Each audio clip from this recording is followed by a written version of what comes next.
Magandang araw kaibigan! Tuloy po kayo sa Felicidad's Channel.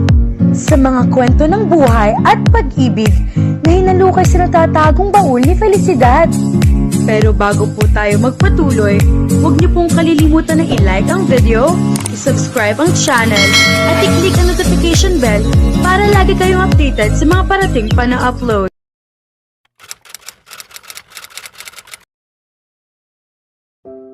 Hindi pa talaga ako handang magising. Si Vivian, sa kabilang banda, ay may ibang plano. Halos 1 oras na niya akong tinatawag, paulit-ulit at palakas ng palakas, at alam kong malapit na siyang umabot sa punto kung saan gagamit na siya ng matitinding paraan. Kung iyon ay dahil sa tunay na pag-aalala o dahil talagang ini-enjoy niya ang mga ganong pamamaraan, hindi ko pa rin alam. Napasigaw ako nang biglang tumama ang malamig na tubig sa mukha ko. Binabanyuhan niya ako habang nakahiga pa sa kama. Vivian! Ano ba, sigaw ko, puno ng inis. Tumawa siya ng malakas bago mabilis na tumakbo palabas ng kwarto. Sumunod ako, higit na naaaliw kaysa talagang galit. Pasaway ka talaga. Lagot ka sa akin. Iyong tulog na iyon ang pinakamasarap kong tulog sa loob ng maraming buwan, tapos binuhusan mo lang ako ng tubig. Kung hindi mo man naisip ang buhok ko, sana naisip mo man lang ang mga kumot. Kakapalit ko lang yan. Sabi ko, may halong galit ngunit unti-unti na ring natatawa. Siya naman ay nagkibit balikat lang, lalo tuloy tumaas ang ratio ng inis ko sa kasiyahan. Kalma ka lang, Ate Leila. Una sa lahat, kailangan mo talagang maligo.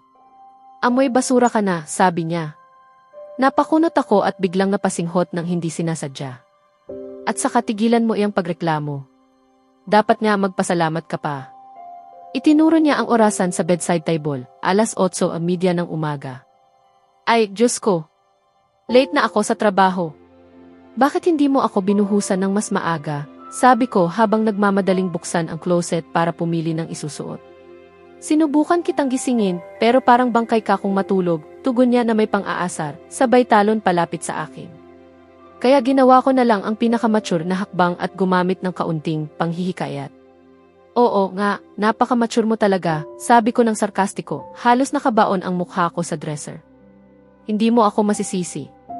At saka, sobra itong nakakatawa. Sana nakita mo ang itsura mo kanina. Tiningnan ko siya ng may pinakamataas na antas ng pagsasarkasmo na kaya ko. Sige na nga, maligo ka na. Ako na ang pipili ng isusuot mo, ayos, sabi niya habang marahang itinutulak ako papunta sa banyo. Pagkatapos ay sinimulan niyang halongkatin ang closet ko, para bang siya ang may-ari nito. Pero hindi ko siya masisisi, late na ako. Nang makita niyang hindi pa rin ako kumikilos, tinaasan niya ako ng kilay habang itinuro ang maliit na orasan sa tabi ng kama. Sige na, sige na. Maliligo na ako, sabi ko habang taas kamay na sumuko at nagmamadaling pumasok sa banyo. Hindi pa ako nakaranas ng mas mabilis na paligo sa buong buhay ko. Lumabas ako ng banyo na nakatapis, pinupunasan ang sarili ko ng pinakamabisa kong magagawa. Hindi ko na hinugasan ang buhok ko dahil wala na akong oras para patuyuin pa. Nakapili na si Vivian ng isusuot ko. Lagi akong may tiwala sa panlasa niya pagdating sa damit. Napili niya ang isang puting dress na hanggang tuhod, walang manggas, may mga itim na detalye, at may mga disenyo ng parang baging mula liig pababa. Ipinpares pa niya ito ng mataas na sapatos na may pencil heel, malamang mas mahal pa kaysa dapat kong ginagastos. Mabilis kong sinuot ang damit at nagsuklay. Mahaba at natural na kulot ang aking blonding buhok, umaabot hanggang kalagitnaan ng likod ko. Mahal na mahal ko ang buhok ko, hindi lang dahil kakaiba ito, kundi dahil lagi nitong ipinapaalala sa akin ang mama namin. Hindi talaga ako mahilig sa makeup, hindi tulad ni Vivian. Wala rin naman akong oras kung gugustuhin ko man. At sa totoo lang, wala rin ako sa mood. Naglagay lang ako ng lip balm at bahagyang nagpowder sa mukha. Matagal na akong nagsusumikap upang suportahan ang sarili ko at ang kapatid ko. Namatay ang aming mga magulang ilang taon na ang nakalipas dahil sa isang aksidente sa sasakyan. Si Papa ang nagmamaneho noon, pauwi sila mula sa isang kasal na dinaluhan nila nang biglang may sasakyang sumalpok sa kanila mula sa kung saan. Kalaunan ay napag-alamang lasing ang nakabangga. Umabot siya sa korte at nakulong ng ilang panahon. Ngunit ang mga magulang ko, hindi man lang nakarating sa ospital. 20 taong gulang lang ako noon, nasa huling taon na sa kolehiyo. Kinailangan kong akuin ang responsibilidad na alagaan ang kapatid kong 15 pa lamang. Ang mga kamag-anak namin ay dumalo lamang sa libing, pagkatapos ay umalis ng walang pakialam kung paano kami mabubuhay. Nagtrabaho ako bilang part-time na waitress bago ako graduate. Sa kabutihang palad, bagamat medyo hindi komportable, nakatulong ang kwento namin upang makahanap ako ng trabaho agad pagkatapos ng graduation dahil medyo sumikat ang pangalan ng kapatid ko dahil sa nangyari. Ngayon ay 25 na ako at nagtatrabaho sa pinakamalaking kumpanya ng moda sa buong estado. Isa akong designer. Mahal na mahal ko ang pagdidisenyo ng mga damit at malalim ang aking passion para sa trabahong ito. Nagmadali akong bumaba habang sumisigaw ng mga bilin kay Vivian. Nakatira kami sa isang simpleng apartment na may 2 silid, maliit na kusina at isang banyo. Hindi iyon ang ideal kong tirahan, ngunit hindi rin naman masama. Ligtas ang kapitbahayan at iyon lang ang kaya ko noong panahon na iyon. Isara mo ng maigi ang pinto kapag umalis ka para pumasok, Vivian. Oo na, Ate Leila. Umalis ka na, sobra-sobra na ang mga bilin mo. Pwede ka nang magpatakbo ng planta ng sasakyan, sigaw niya mula sa kwarto sa itaas. Nag-aaral si Vivian sa isang kolehiyong hindi kalayuan sa apartment namin. Lumabas ako ng apartment at bumaba ng hagdan. Sa sobrang pagmamadali ko, muntik ko pang mabunggo si Robert, ang kapitbahay namin. Para na siyang ama sa amin, isang middle-aged na lalaking napakabait sa akin at kay Vivian at itinuring na rin kaming parang mga anak. Magandang umaga, Robert. Mabilis kong bati. Magandang umaga, Cupcake, tugon niya, nakangiti habang niyakap ako.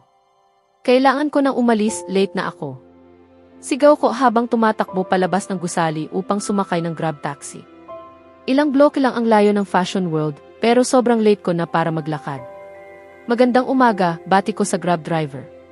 Magandang umaga, ma'am. Saan po tayo? Magalang niyang sagot. Sa Fashion World po at pakiusap, pakibilisan lang. Makalipas ang ilang minuto, nakarating ako sa trabaho. Agad akong bumaba at binayaran ang driver na halatang nakaintindi sa pagkaapurado ko dahil sa paraan niya ng pagmamaneho. Nagmadali akong umakyat ng hagdan, bumabati at sumasagot sa mga kasalubong hanggat kaya ko. Tiningnan ko ang relo ko, alas 9:15 na. 15 minuto na akong late. Nakakainis. Siguradong gagawa na naman ng malaking issue si Amor tungkol dito, ramdam ko na. Lately, parang ang tanging libangan niya ay humanap ng paraan para mapaalis ako. Naiinggit siya dahil mas madalas mapili ang mga disenyo ko kaysa sa kanya, kaya ginawa na niya itong hindi lubos na lilihim na misyon na mapatanggal ako. Nagmadali akong pumasok sa opisina ko at ang nadatnan ko ay tunay na nakakagalit. Nandoon si Amor, nakaupo sa upuan ko, may mapanuyang ngiti sa labi. 15 minuto ka ng late, Laila, sabi ni Amor habang lumalapit sa akin. At ano naman ang kinalaman mo roon, o dakilang tagapag-ingat ng oras at panahon? Pabulong kong sambit. Ano nang sinabi mo? Tanong niya, may mapanuyang ngiti. Diyos ko, kung maaari lang, ang sarap sanang burahin ang ngiting iyon sa plastik niyang mukha. Ano ba? Nangangarap lang naman ang isang babae, hindi ba? Bakit ka ba nandito na naman sa opisina ko? Nais ni Miss Lee na isumite na natin ang lahat ng disenyo bukas, sagot niya, pero halatang hindi ka panipaniwala ang tono. May sumilip na kakaibang emosyon sa mga mata niya saglit. May kakaibang timbre sa boses niya bago niya iyon mabilis na itinago. Alam kong nagsisinungaling siya, pero may isa pang bagay na naramdaman kong mali, hindi ko lang maipaliwanag. Nagkaroon ng ilang segundong katahimikan bago siya muling nagsalita. Mauuna na ako, tata. So, kung ganon, pumunta ka pa talaga rito ng mas maaga kaysa sa akin, umupo sa paborito at nag-iisa kong silya, para lang sabihin yon. Huminto siya, tumingin pabalik at mumiti. Aw, maliit na bagay lang naman. Besides, siguro oras na para maging mabait ako sa mga hindi gaanong pinalad tata. At kahit paano, sapat ang talino niya para isara agad ang pinto, para sa ikabubuti naming pareho. Ano naman kaya ang pakana niya ngayon? Napabuntong hininga na lang ako. Malinaw na may hindi na naman magandang balak si Aurora, pero marahil mas mabuting pabayaan ko na ang babaeng iyon at ang lagi namang pumapalpak niyang mga plano at tutukan ko na lang ang sarili kong dapat tapusin, ang aking mga disenyo. Sobrang nalubog ako sa trabaho kaya nakalimutan kong kailangan ko palang umalis ng mas maaga ngayon. 3:00 na, 1 oras na akong late sa pag-uwi. Kailangan kong mamalengke ngayon. Tiyak na atakehin ako kung kakain pa ako ng Uncle Ben Steakout sa ika-4 na gabi ng sunod-sunod. Bagaman kaya ko pang magpizza, hindi ako magsasawa roon, mas gusto ko pa rin ang isang lutong bahay na pagkain. Pinulot ko ang bag ko at ang mga kagamitan ko. Isinama ko ang mga materyales dahil plano kong tapusin ang mga disenyo ngayong araw, kahit abutin pa ako ng magdamag. Nagmadali akong lumakad patungo sa elevator nang bigla akong bumangga sa isang tao, dahilan para malaglag sa sahig ang lahat ng gamit ko. Ay, naku! Sambit ko sa pagkabigla. Napabulalas ako habang yumuyuko upang pulutin ang mga nalaglag kong gamit nang makita kong may isa pang kamay na tumutulong. Pag-angat ko ng tingin, nakita kong si Mark pala iyon, ang pinakamatanda naming intern at kaibigan ko.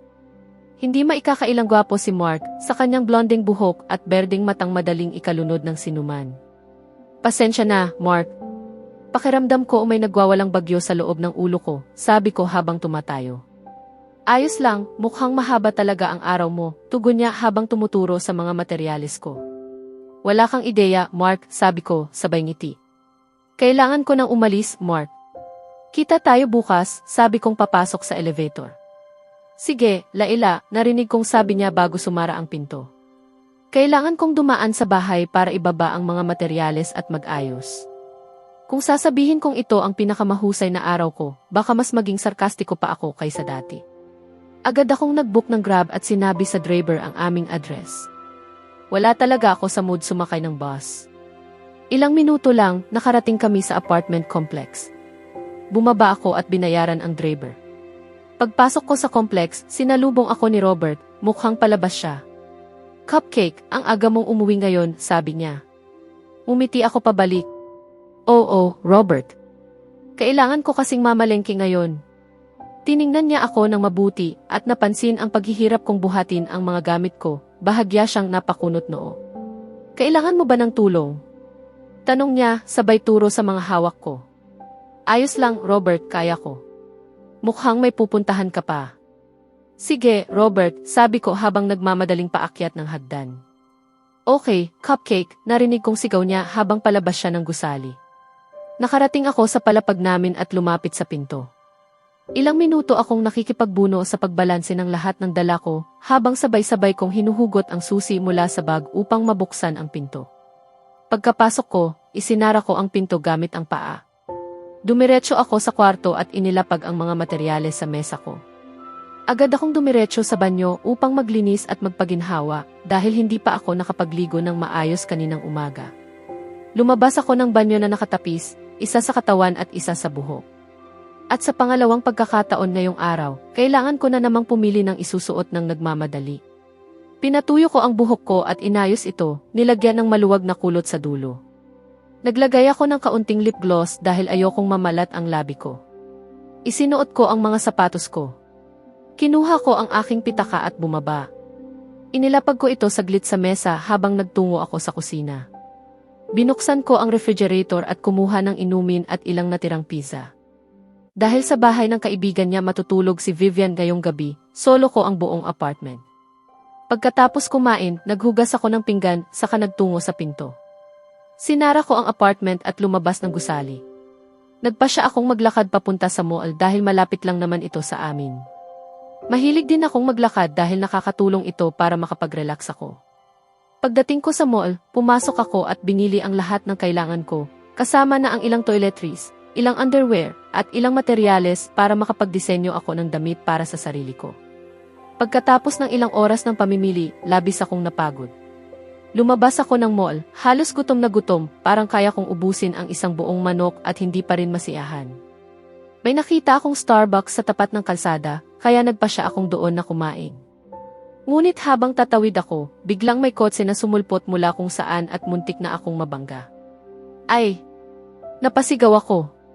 Kahit huminto ang kotse, napasigaw pa rin ako hanggang marinig ko ang isang malalim at nakakasilong boses na nagsabi, tama na ang pagdrama.